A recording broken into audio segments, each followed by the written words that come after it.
یہیں سے مجلس اتحاد المسلمین نے اپنے سیاسی سفر کا بھی آغاز کیا تھا.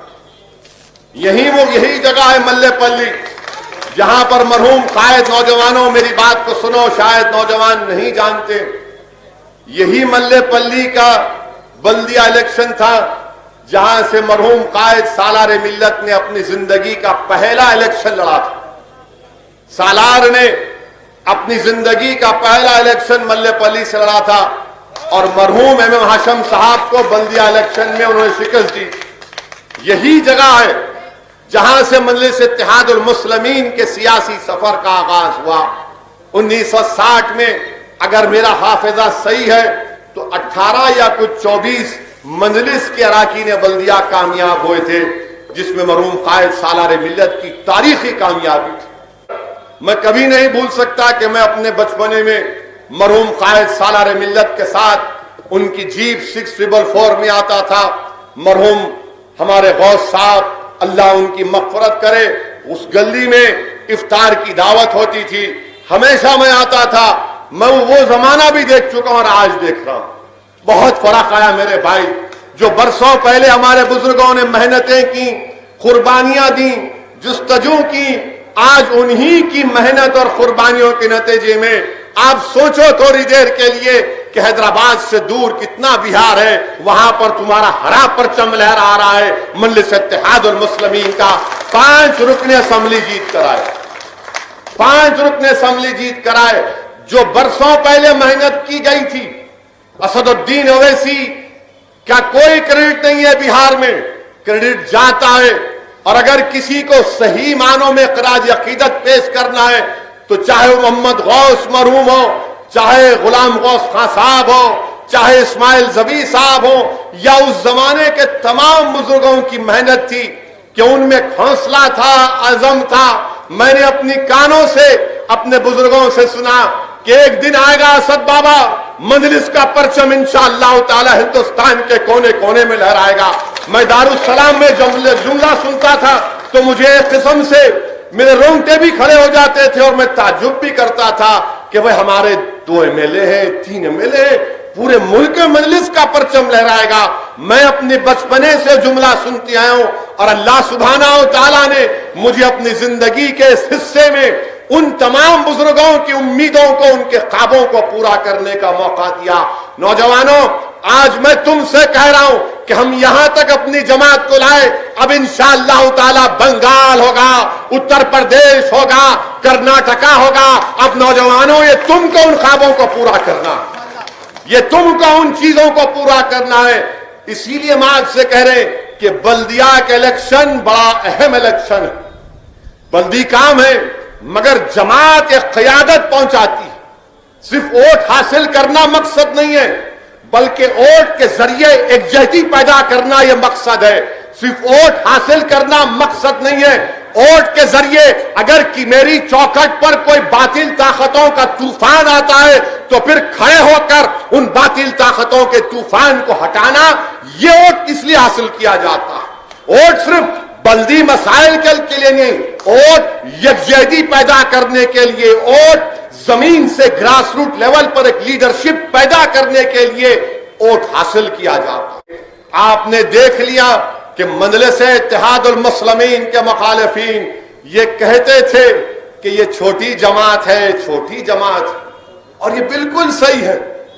میں اپنے بچپنے میں ہوں، اخبارات میں پڑھتا تھا، مخالفین مجلس لکھتے تھے یہ رکشے والوں کی جماعت ہے. یہ بالکل صحیح ہے. جب مرحوم قائد سالار ملت نے الیکشن جیتا تو انہی رکشے والوں نے مرحوم قائد کو کامیاب کیا. اللہ ان تمام رکشے والوں کی خبروں کو نور سے بھر دے اور اللہ ان کی اس دنیا کی قربانی کا اجر ان کی آل اولاد، ان کی نسلوں تک اللہ جاری رکھے. میرے عزیز دوستوں اور بزرگوں، نوجوانوں، میں تم سے مخاطب ہوں، تم سے اپیل کر رہا ہوں کہ اگر آج تم صحیح سیاسی فیصلہ لوگے 1 دسمبر کے دن تو تمہارا ایک ووٹ 30 سال کے بعد مجلس اتحاد المسلمین کو یا شاید 5 سال یا 10 سال میں وہ سیاسی کامیابیاں دلا دے گا. کہ کامیابی کیا ہے کہ گراس روٹ لیول پر آپ کی ایک لیڈرشپ پیدا ہو. میں کتنے دن اس دنیا میں زندہ رہنے والا ہوں، تم کتنے دن اس دنیا میں زندہ رہنے والے ہو. ہم سب کو زمین کی غذا بن کے جانا ہے، مگر جانے سے پہلے کم سے کم ایک چیز کو تو مستحکم کر کے جائیں گے کہ وطن عزیز میں اگر کوئی شہر ہے جہاں پر ہم نے اپنی تہذیب کو، اپنی تمدن کو، اپنی زبان کو، اپنی شناخت کو، اپنی اہمیت کو زندہ رکھا تو شہر حیدرآباد ہے۔ وہ شہر حیدرآباد ہے۔ مجھے اپنی چھوٹی سی سیاسی زندگی میں مختلف ملک کے شہروں کا جانے کا موقع ملا، مگر حیدرآباد کی خصوصیت یہ ہے کہ یہاں پر تہذیب زندہ ہے، تمدن زندہ ہے، زبان زندہ ہے، شناخت زندہ ہے، تاریخ زندہ ہے۔ یہ چیز کیا ہے؟ یہ اس لیے ہوا کیونکہ آپ کے پاس آپ کی ایک جماعت ہے جس کا نام مجلس اتحاد المسلمین ہے۔ اب یہ الزام لگاتے نہیں انہوں فرقہ پرست ہے۔ ارے کون سی فرقہ پرستی کی تم بات کر رہے ہو؟ کون سی فرقہ پرستی کی تم بات کر رہے ہو؟ آج ہم نے جام باغ سے روی کو ٹکٹ دیا، کاروان سے سوامی یادو کو ٹکٹ دیا، بتاؤ تم نے کتنوں کو دیا، کہاں سے دیا؟ اور یہ سمجھتے کہ یہ تمام نام نہاد سیکولر پارٹیاں کہ نہیں مجلس ووٹ کاٹتی ہے، یہ ووٹ بہت بڑا الزام پہ لگتا، بی ٹیم ہے، بی ٹیم ہے۔ میں تو بول رہا ہوں مخالفین کو بی ٹیم نے، اب اے ٹیم بولو۔ ہم بہار میں 5 سیٹ جیتے، اور میں آپ کے درمیان میں کھڑے ہو کر کہہ رہا ہوں کہ بہار میں بہت بڑی کامیابی ہوئی، اور میں ماجد حسین کی محنت اور قربانیوں کو بھی سلام کرتا ہوں۔ بہت محنت کی ماجد حسین نے، اور یہ صرف 1 سال نہیں، 5 سال ہم لوگ محنت کیے۔ 5 سال پہلے بہار گئے تو 6 سیٹ لڑے، 5 میں ضمانت ضبط ہوئی، 1 سیٹ ضمانت بچا پائے۔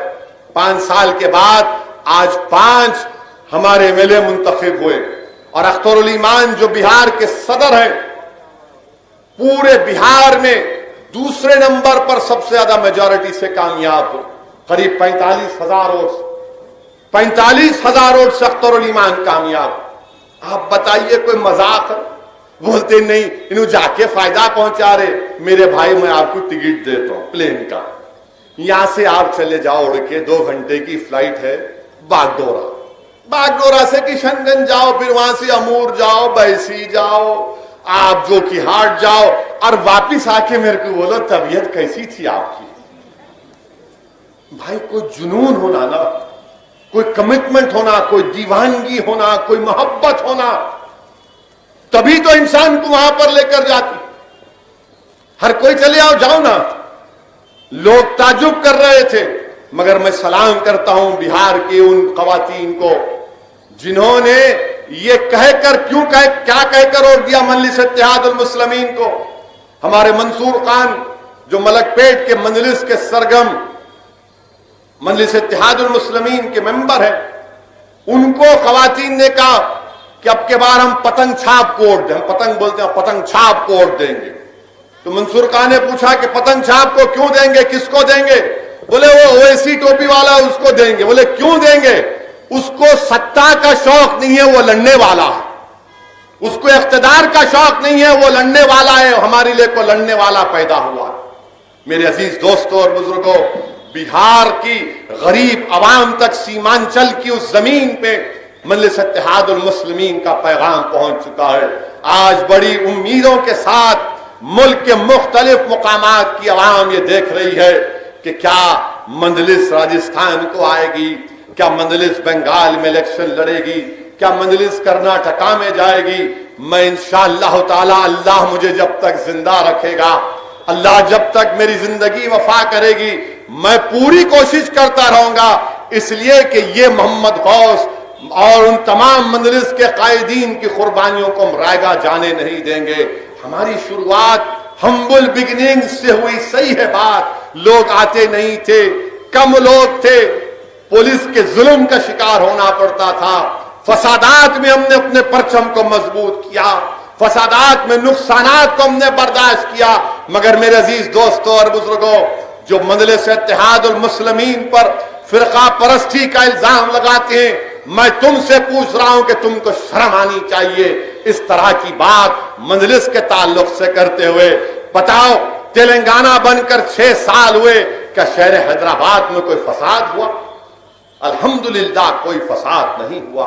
ہاں چٹ پٹ واقعات ہوتے ہیں, وہ پولیس کا کبھی واقعات ہوتے تھے تو ہم نے پولیس کو بھی کہا کہ آپ اپنا کام کریے, ہم تعاون کرنے تیار. پورے شہر میں امن کو برقرار رکھا. اس میں مجلس کا رول نہیں ہے. مجلس اتحاد المسلمین نے کبھی ہندوؤں کے خلاف کوئی بات نہیں کہی, بلکہ دارالسلام میں جب ہم بیٹھتے ہیں, میں پوچھنا چاہتا ہوں کیا بی جے پی کا دفتر کھلا رہتا ہے سال کے 12 مہینے؟ کیا ٹی آر ایس کے دفتر میں کوئی جا کر بیٹھتا ہے؟ ہاں موسم الیکشن آ گیا تو ایسا لگتا ہے کہ بہار آ گئی کانگریس کے, ٹی آر ایس کے, بی جے پی کے دفتروں میں. اور جیسا یہ الیکشن کا موسم 10 دن کے بعد ختم ہو جاتا تو ایسا لگتا کہ کوئی ویران کھنڈیر بنا ہوا ہے. مگر ایک پارٹی کا سیاسی دفتر الحمدللہ جو ہمیشہ آباد ہے اور آباد رہے گا سال کے 12 مہینے اور صبح قیامت تک آباد رہے گا, وہ مجلس اتحاد المسلمین کا دفتر دارالسلام ہے. یہ کام ہے مجلس اتحاد المسلمین کا. آپ فرقہ پرستی, ارے دارالسلام میں ہر کوئی آتا ہے, ہر کوئی آ کر کام لیتا ہے, کسی سے پوچھا نہیں جاتا کہ تمہارا نام کیا ہے. اگر کوئی کہتا ہے کہ راج موہن ہے تو ہم کہتے ہیں بولو راج موہن تمہارا کیا کام ہے. اگر کوئی کہتا ہے کہ میرا نام سوامی یادو ہے تو ہم اس سے کہتے ہیں کہ بتاؤ یادو صاحب آپ کا کیا کام ہے. اگر کوئی کہتا ہے کہ میں روی ہوں, دلت ہوں, مادیگا ہوں, تو ہم بولتے بتاؤ تمہارا کیا کام ہے. کوشش کرتے ہیں, کام ہونا نہیں ہونا وہ اللہ کے ہاتھ میں ہے.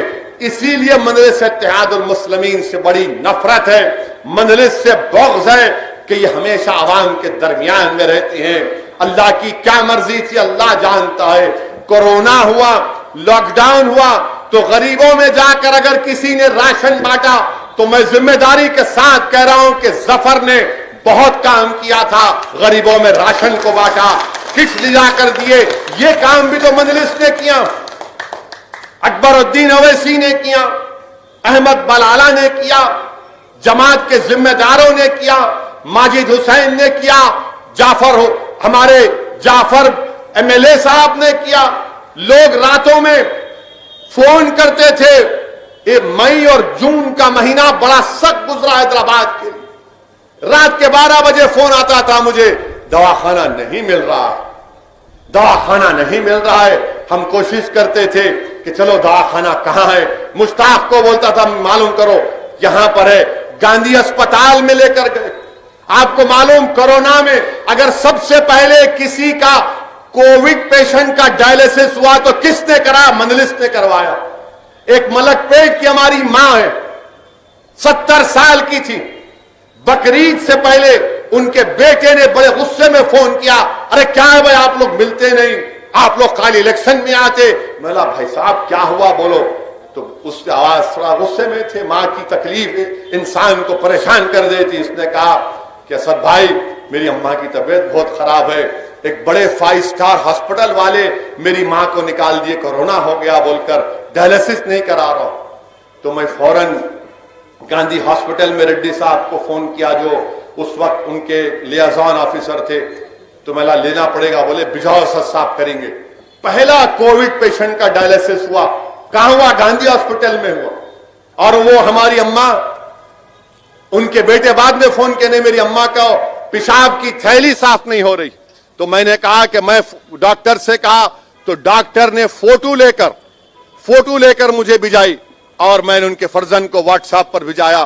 پھر وہ ہماری ماں بقرعید کے دن ملک پیٹ کو واپس گئی اور وہاں جا کر فون کر کے کہا کہ اسد میاں تمہارے کو اللہ اچھا رکھے, اللہ نے مجھے صحت دے دی. ایسے کئی واقعات. یہ مجلس اتحاد المسلمین کا کام ہے. اب یہ پیارے آ کے دلی سے بول رہے ان کو دیے تو ایسا, انہوں ان سے ملے ہوئے ہیں, ان سے انہوں ملے ہوئے. ہاں یہ بات یاد رکھو کہ مجلس کام کرتی آئی ہے اور مجلس اتحاد